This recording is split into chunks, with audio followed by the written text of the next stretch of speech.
What's up, guys? Just painting some Tzaangors. The fucking bird people. Alright, so I'm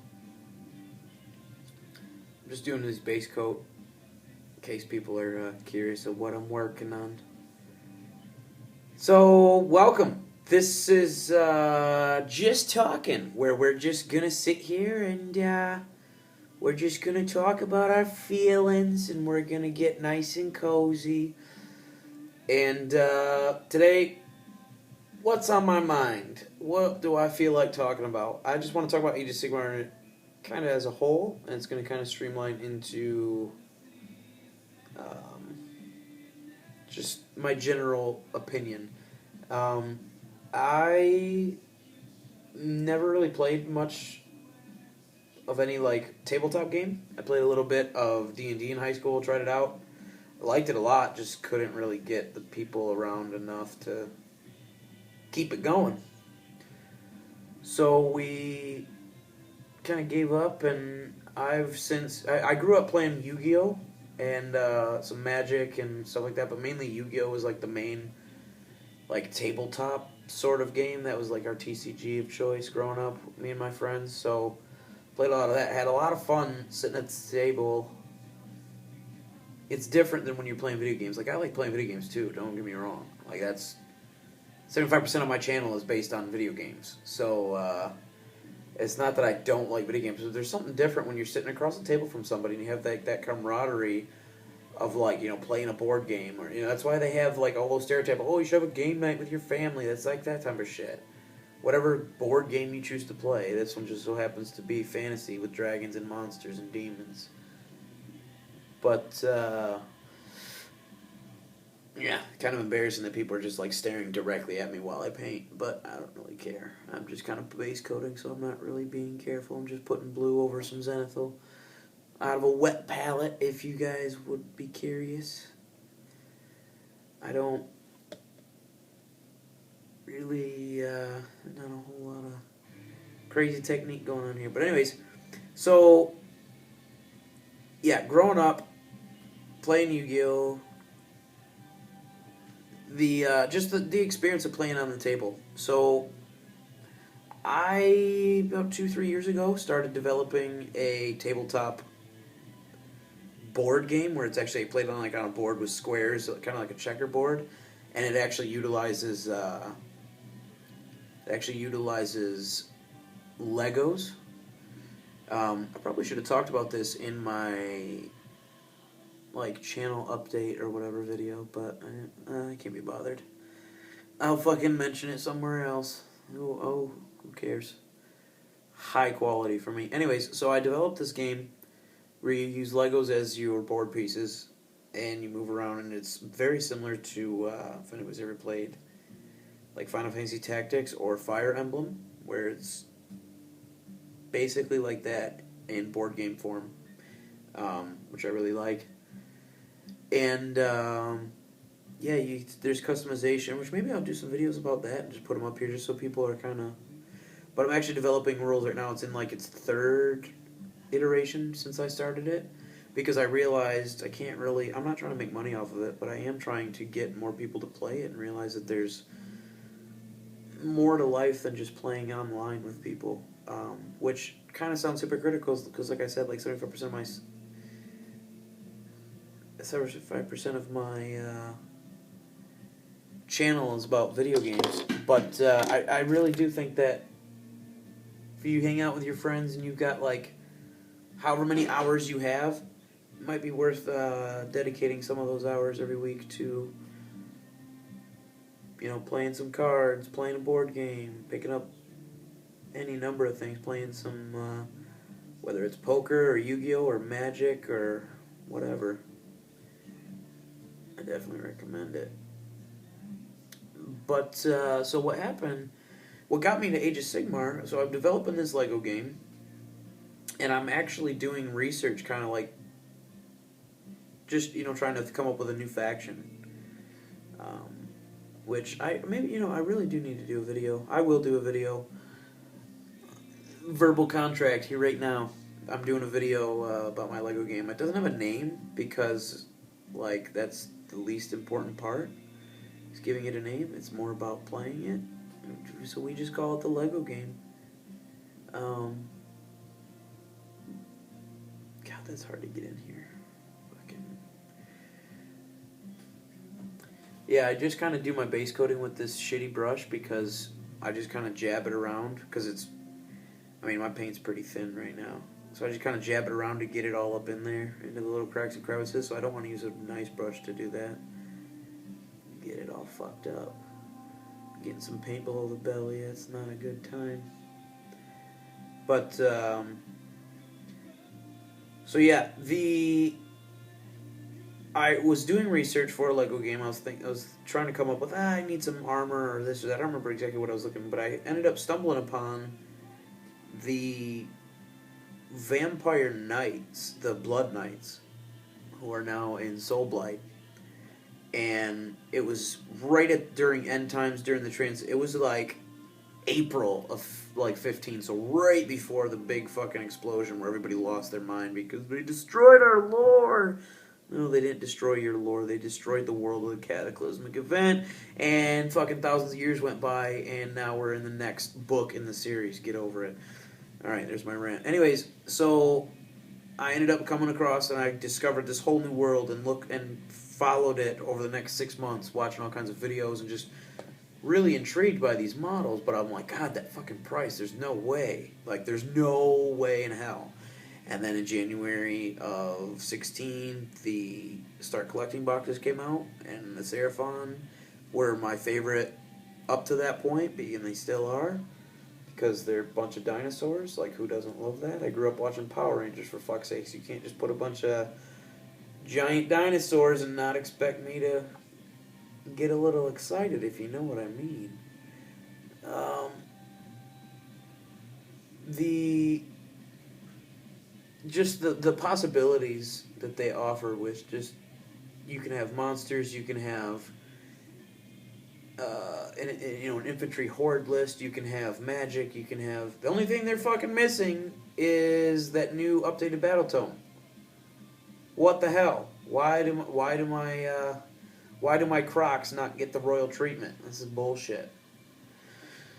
So now we're fast forward a year. It's January 2017, and I've got about 3,500 points of Seraphon, all painted, and about 75% of it is completed. It's all painted, but some of them need a little more, like my skinks. Like, I got like 30 skinks up there. They need these shelves right here. They need all their little bracelets and shit. Their little gold trinkets that are hanging everywhere. The little bracelets and chokers and all that. It's all painted brown. I just need to go in and finish up the gold, like actually apply the gold and do the highlights and shading and all that shit for the gold. It's all base coated brown, just because that's always base coat brown before gold. Makes it so much fucking easier. So much easier, because you put one. I don't care what gold you're using. I recommend putting some sort of brown down, and then you only got to put one coat of the gold. And anything that would, like, crack through and you could see, like, that black undercoating normally, you're just going to see a little bit of that little brown. But because it's gold on top of brown, it's just going to blend right in. And then as soon as you wash it, done deal. Makes it so easy. I don't paint for, like, competitions. I just paint to what I like. I'm always trying to push myself to... Like when I just did some gyrocopters and gyrobombers, and I really took the time to try and practice my edge highlighting, and I've got a long way to go. My edge highlighting is not that great, but hey, at least I know where I'm at. That's the whole thing. It's okay to suck. It's okay to be freaking terrible, as long as you have some sort of path or direction of how to get better, and.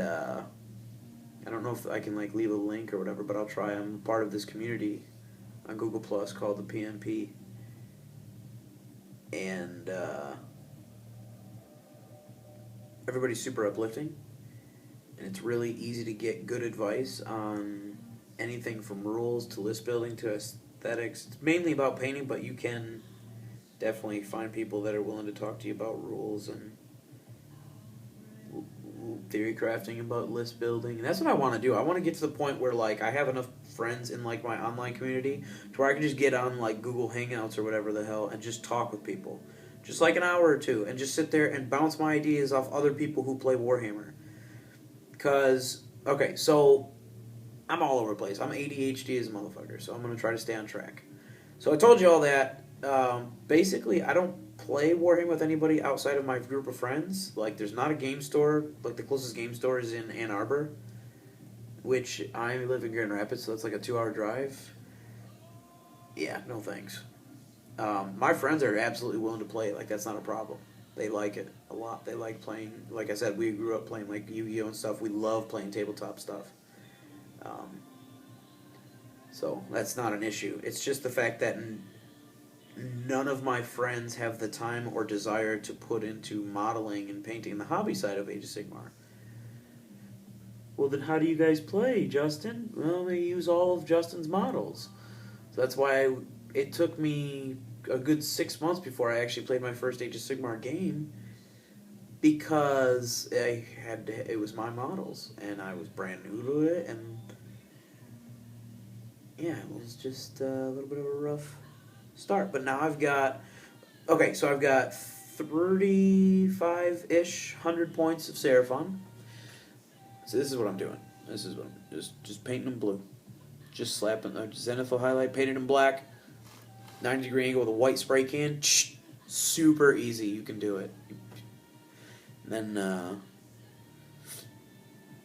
now I'm just base coating their skin, all of their skin blue, and then I'll work it up from there with a bunch of shades and stuff like that. Anyways, so basically that's my situation. I don't have anybody that I really can commune with or talk to about Age of Sigmar other than my friends, and they don't know more than what I have, or like they don't know, like I don't have 30 bloodletters. I don't have any bloodletters, but you know what I mean. So they don't understand the types of things you can do with that 30 bloodletter death pool thing that they were showing last week on Warhammer Weekly. Then they do like 25 mortal wounds in a turn, and it's just what the fuck, blew my mind. I don't really like the whole Horde Army thing. Like I don't want to fucking paint 100 models to play a game. I'd rather paint like 30 or 40 and call it good. Like, that's my idea of fun. You have your fun. I will not judge you. It's your money, it's your time, it's your hobby. You play it however you want. But me personally, I don't think it's fun to have or to play against somebody who's got more than like 60 models at 2,000 points. I think 60, 70 models. Like, that's a lot of models to me. If you have 60 models, like you brought a Horde army. It's not really a house rule. It's just because it's all my models, and I'm not going to spend all that money and hours painting up a bunch of Horde units when I don't really like to play Horde units. I've told my friends this. If you want more, you give me the money. I'll paint them for you for free, and we'll just kind of co-own it or whatever. If you want to pay me to paint it and then it's yours, or you want to paint it or whatever. Trying to get them into it any way I can. They're not taking the bait so far. So I don't have, like, the most that I have are my Stormcast. I've got like 30 or 20, something like that, Liberators. Because they give you Liberators in like everything, right? So you just got a shit ton of them laying around. I'm never going to need that many Liberators, but at least I got them. But, or like I've got like 30 Skinks for my Seraphon. Just because one of the lists I take brings 3 units of 10 Skinks for my Croxagors. But, yeah, I don't know. It's just not my thing to like, to paint and spend the money and time and effort and modeling and painting them and then moving around the table, like, all those frickin' models. Like, the Skaven that I have planned, the Skaven army that I have planned has 30 models. All right, so this is what I wanted to get to. This is a good topic. We'll talk about my rule. We'll talk about my plan. What I do for Age of Sigmar. So I paint I buy all the models. I paint all the models. It's all my shit. And then my friends come over to my apartment, and we play on a 4x4 table, and we play 1,300 points. Where he could play a point value other than what GW gave you. What the fuck is this guy talking about? Yeah, we play 1,300. We keep it at the rules as if we were at 1,000. So what the fuck is that? Like 2 battle line, 4 heroes, 2 behemoth, 2 artillery. 1,300 points. And then we play on a 4x4 table. And I feel, first of all, it helps because I don't have to build 2,000 points of every list to play. Ooh, why do you just do 1,000? I tried that. I personally feel like 1,000 was a little bit too small as far as like this is to say the things that work in. I think this is kind of common sense. The things that work in 1,000, like the things that are like S tier in 1,000. For anybody who's a gamer, you'll understand that the A is not the highest grade you can get. S is Mega Man. So the like S rank in 1,000 might be like A rank faction in a 2,000 point, or something that's like completely non-viable in a competitive conversation at 2,000 might actually be like a B or an A tier army faction. I gotta stop saying army faction in 1,000 points. So what I did, but I feel like it's a little bit too restrictive. Like, it's really hard for me to take a Carnosaur at 1,000 points and really have a fun time and really show somebody, hey, you can have some Pterodon riders and you have like a Stegodon running around or a Bastiladon. Like, it's hard to take 2 dinosaurs, 2 behemoths. You know what I mean? It's pretty difficult. So I was like, you know what? We'll do 1,300. Gives us a little bit extra points to bring some big stompers and some battle line and kind of test it out. And really, at 1,300 points, I'm saving a shit ton of time and money on all the modeling and hobby time of the shit that I would have to do. I have to mention the money that I save. Oh my gosh, it's such a blessing. So basically, I basically come up with, okay, 1,300 is what I like. I feel like it's as big as you can go on a 4x4 without feeling too crowded. Especially because, like I said, I don't own more than 30 of one model. Like, some people will be like, oh, I've got 3 units of 30 Plague Bearers. I'm like, I own 30 skinks. So you have 30 skinks to choose from with what you want to play. Or, that's what I tell my friends. That's how many skinks I have. Maybe in the future, well, for sure, at some point in the future, I will have more eventually. But right now, you've got 30. That's what you got to choose from. So if you want to do a Horde unit and then take some Saurus Warriors or whatever for your battle line elsewhere, that's fine. And also at 1,300, you only have 2 battle line. It's a lot of fun. I would highly recommend anybody who's even remotely close to like being into Age of Sigmar and the General's Handbook and match play and yada yada yada. Check out especially because my friends, they're starting off from scratch, so I don't want them to have a bad time where it's like, you play a 2,000 point game. I've only got enough room in my apartment for one table to be set up to play. Like, you can't have multiple games going at once. It's just not viable. My apartment's too small. I live in a little studio apartment. So basically, by playing on like another thing you could do at 1,300 points is do like a Triumph and Treachery type of thing, or even do like 1,000 points, or anywhere in between. I mean, shit, we've done like 850. We do 4 people at a table at a 4x6. It's not even a table. It's It's my bed. We literally set up a table like we just across my bed, set the big board up, roll out the game mat, put the terrain on it, and that's how we play. It's pretty crazy, but hey, it gets the job done. Whatever. But yeah, like I said, I live in a studio apartment, so the space is pretty limited. But I don't really feel like dragging because it's all my models. It's not like, hey, we're all gonna bring our models to this place and play. Oh, Justin decided to bring his Seraphon today. Oh, Justin decided to bring his Sylvaneth today. No, it's all my models, so I don't really feel like bringing everything I freaking own every time I want to play. So they come to me. So we gotta kind of make do.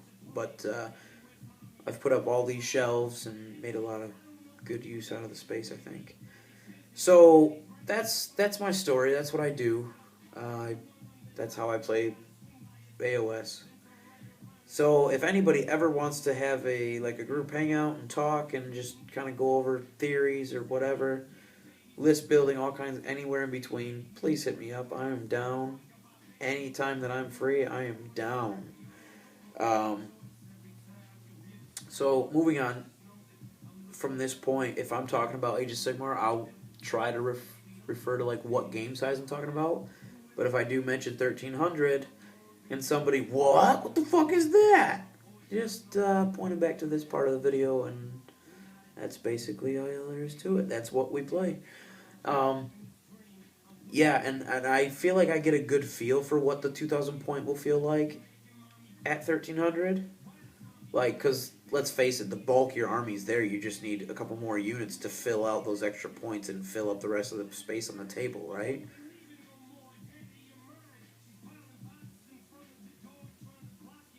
Oops, I just fucked that up. Oh well, it's all blue anyways. So, the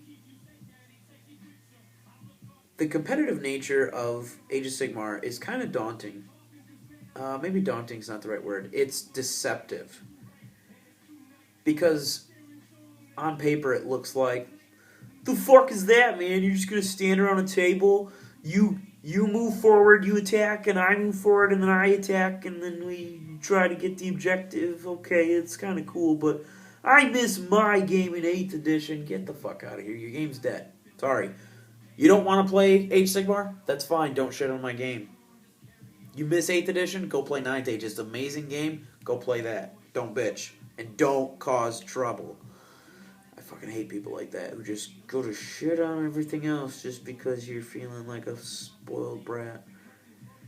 But, I think that's obligatory for every one of my videos that I bitch somebody out and piss somebody off.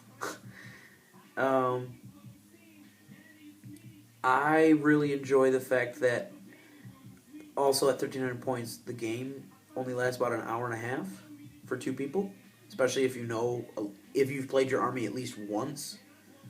And that's actually something that I'm going to be doing. I don't know if I want to talk about it in depth here or just wait till the series comes out, but I don't really, like I said, I'm not planning on being like a professional content producer. I'm just putting this out there because I want to talk.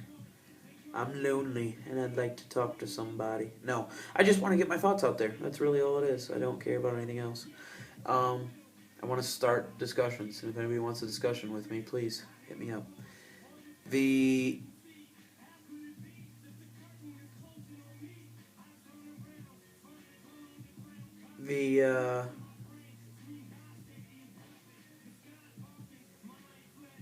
truth of it is that Age of Sigmar is super simple to learn and difficult to master. A lot of people have made the connection between Age of Sigmar and chess. I completely agree.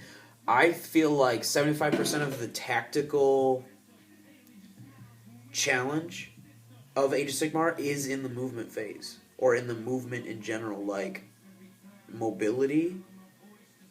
Anything mobile, anything reliable, like anything that has a really good, damage, or anything that auto wounds, stuff like that. Anything that's really reliable, anything that's versatile, that can do multiple things, like this can be a good shield or a good sword unit.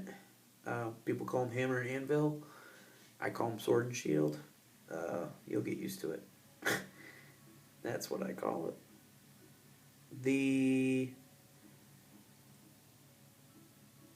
The truth of it is that the complexity is only limited by your imagination. And I mean that in the realest sense. Like, a lot of people talk about Age of Sigmar and they say things like, oh, because it's only 4-page rules, that it's not complex enough for me. And this worried me. I was like, I don't want my friends to feel that way. I don't want my friends to feel like they're not challenged enough, or like it's not fun enough, or not exciting enough. And that totally was not the case. They, I think, were excited enough just to see the models in person, and like that was just because it looks. And I'm not trying to say it's because it's my painting. It's just because I'm very eccentric with the colors that I choose and the poses that I put them in, and I put them on a real elaborate basis. So it's extremely cinematic. It's not just a dude standing on a circle. It's just my style. So it looks super cinematic when it's like on the table. And also the terrain that I've built. I have like a bunch of my Seraphon are loosely themed off of the planet Pandora from the movie Avatar with the fucking blue people. And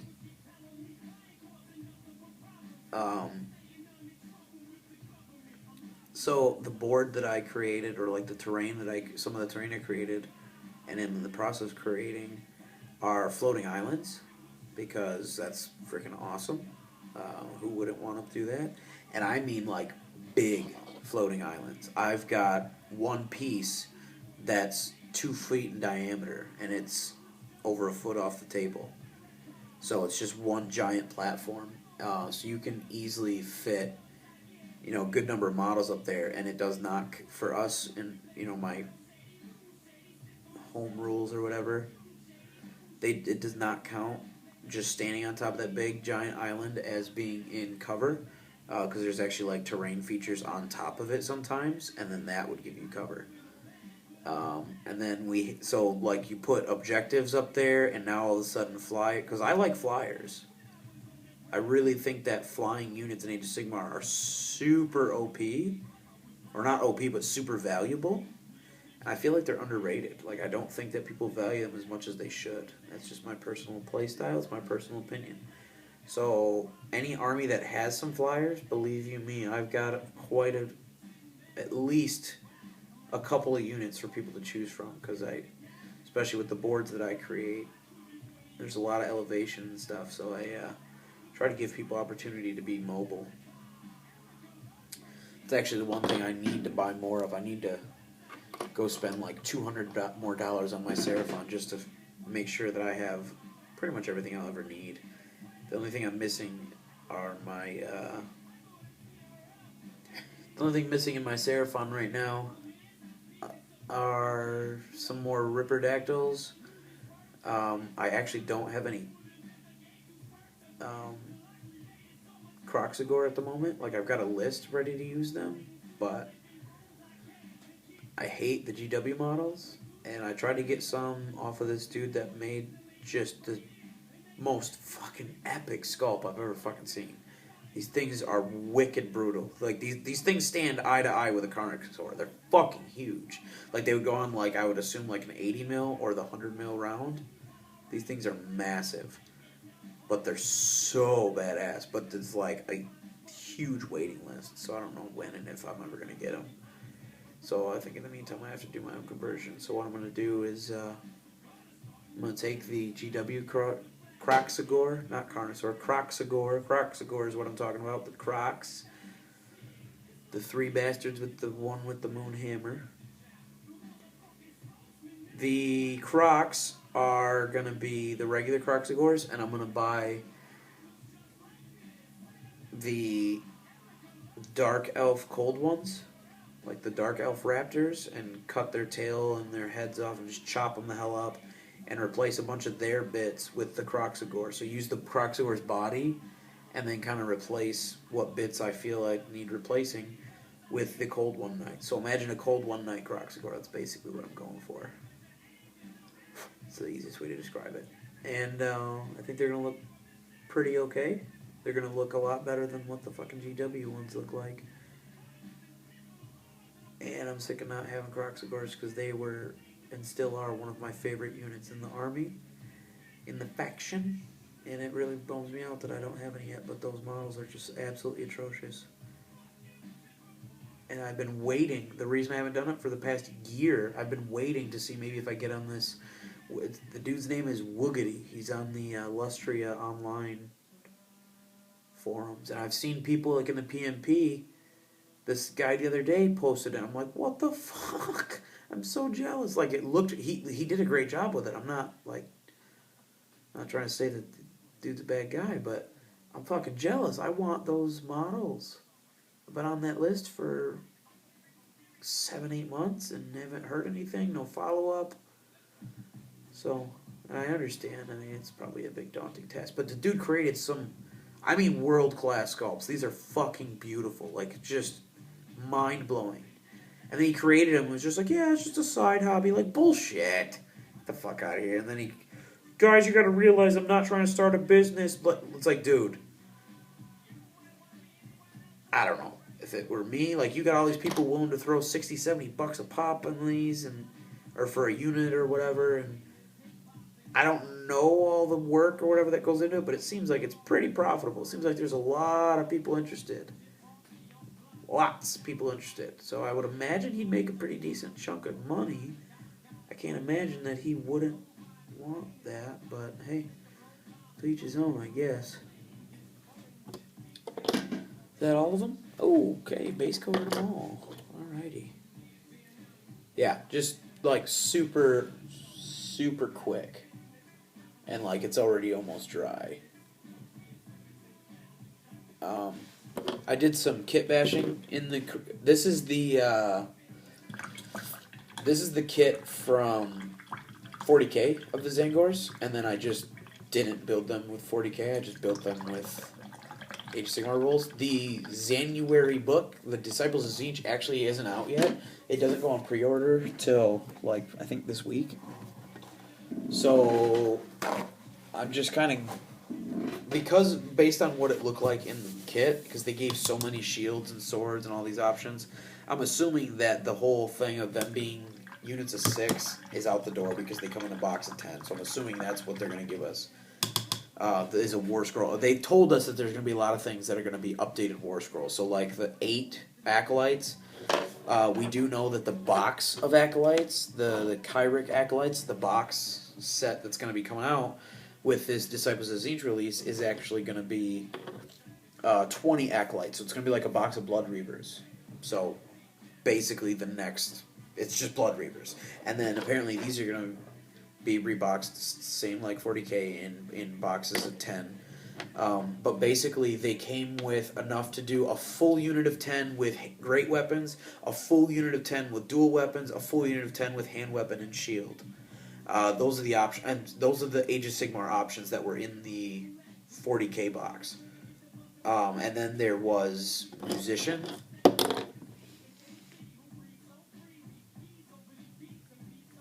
Just with the sloppy blue paint. It's just a base coat. So, like, I mean, this is super thin. I might even go over it with another because it's so thin. But, yeah, there's the Musician. And then there's the guy that I kept holding up earlier. I kind of kit bashed it a little bit to give him a different axe, but this is like the hero. He had a different head. It was really fucking weird, and there was no instructions on how to put it together. So I just gave him a normal head and kind of gave him like one of the elaborate crowns to show that he was the champion. And then I got these fire glass, this bag of fire glass, these blue rocks back here. They're just like this clear blue rock for like fireplaces and shit, for like outdoor fireplaces. This dude's can stand on top of a rock, kind of give it some elevation because he's a champion. So it'll be something like that. And then here's some of the other bases. Still gotta black out the side, but I just put that on there.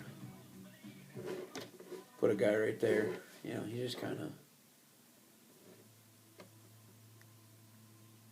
you know, taking up the base. Just a little bit, and add some grass. They're kind of going to be on, like, the beach sort of look, with, like, some beach grass, with, like, these crazy magic crystals, because Tzeentch is all about magic, right? So, just kind of making up my own lore. I don't really follow other people's. It's just kind of, I thought it looked cool, so I'm going to do it. I like the colors. I like having that vibrant color. What else we got? There's the banner. Where the fuck is he at? Alright, this is the banner for the Tzaangors. Let me see if I can get this guy straight. There he is. There's him standing up straight, kind of looking straight at you. The beaks, all the beaks, there's like 20 different heads and beaks and shit, different sub-assemblies. I didn't use any with the teeth because I don't like the birds with teeth. I want them just to have like normal beaks. But there's like 20 different heads. There's all these different weapons. Like I said, there's like legitimately a giant, I'm staring at a giant pile of extra bits from that Tzaangor kit. And that's not even like the 2 extra sprues of like, what is it, bolt laser pistol bullshit, 40k, whatever, that came in the box.